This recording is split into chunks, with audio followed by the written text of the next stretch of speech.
You not knowing the 3 ways to allocate ad spend is killing your performance, is wasting your time, and it's wasting your money. And learning how to correctly allocate this prevents wasted money, wasted time, and actually increased performance. Now, there are 3 ways to allocate ad spend, and you need to make sure you choose the right strategy for you. We're going to go down here. Now, we have ABO, or Ad Set Budget Optimization. This is probably one most of you guys know already. Now, this puts budget into the ad set level, and it optimizes the budget through the results of the creatives in that ad set. So here's a little diagram. You'd never want to go below $20 a day when you're having, when you're using ABO. So this is a really basic, just campaign here, right? So we have the campaign level, ad set level, and then the creatives inside the ad set. Now, between the ad set and the creatives is whenever it calculates that budget. So between here and here, it's like, okay, I'm going to put $10 into creative 1, $5 into creative 3, $2 into creative 2, and then $2 into creative 4. So right here it's optimizing to put the spend on which creative here. So that's what an ABO is. Let's go into the second one, and we're also going to be going over when to use each of these budgeting strategies. So just stay tuned for that. We have a CBO, or a campaign budget optimization. Now, this puts budget into the campaign level, and it optimizes budget through the ad set level instead of the creatives. So we'll go to the diagram right here, right? Typically for CBLs, you want really a higher budget, no less than $100 a day. Now, so let's go over here. So the campaign level, ad set level, and the creatives, it calculates the budget right here. So between the campaign and the ad set, depending on the performance of each ad set, it's calculating where do I want to distribute that budget. Do I want to distribute more to this one, or equal, or all of it and none of it? That's what a CBO does.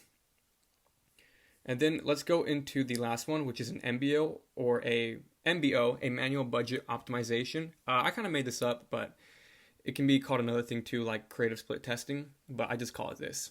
And it's manually splitting the budget at the ad set level for equal testing of creatives. So here's another diagram right here, right? So to calculate your budget for each ad set, you want to take your daily budget and divide it by the number of creatives. So if you have, $60 to spend on ads every day, and you have 3 creatives, okay, well, each ad set's going to get $20. And the reason why you do this is because sometimes when you have an ABO, it'll put all your funds into one creative. And then you would never ever know if creative 1 is the secret winner, because creative 3 is getting all the spend. Meta's algorithm isn't foolproof. It's pretty good, but it's not foolproof.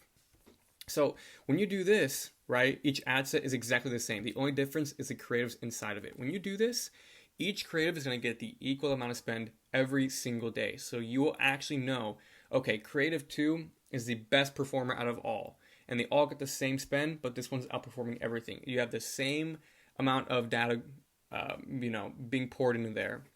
So now let's go over which one you should use.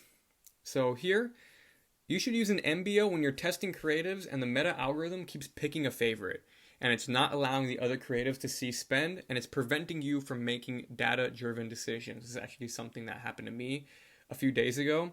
Each time I'd make a campaign, it would just pour absolutely everything into one creative, and I would, basically never know if the creative number 1 is the best performing one. So you want to do this whenever you're using an ABO and it just keeps pouring spend into one creative. It's really annoying. And you also just really split test creatives too. So you can kind of use ABO and MBOs differently. It's a little bit annoying because, well, you can still vertically scale MBOs, but it's just a little bit of a more annoying to set up. Not that bad though. Now you should use a CBO when you're scaling or when you're doing low scale / budget testing. But I'm not gonna lie, you shouldn't do that unless you really know what you're doing. CBOs are mainly for scaling. When you find like a winning audience or a winning demographic, you want to put it into a CBO and scale it. That's what this is used for. Now, ABO, which is what most of the guys are going to use, is for testing creatives. It's for testing audiences. It's for testing products. And ABOs in general are very versatile. Most campaigns will use ABOs, which is, and the reason why it's so popular is because you can still test with it, but you can also scale with it. So you can use ABOs to test those creatives, right? Because honestly, an MBO is just a version of an ABO, and you can still scale by putting more budget into it.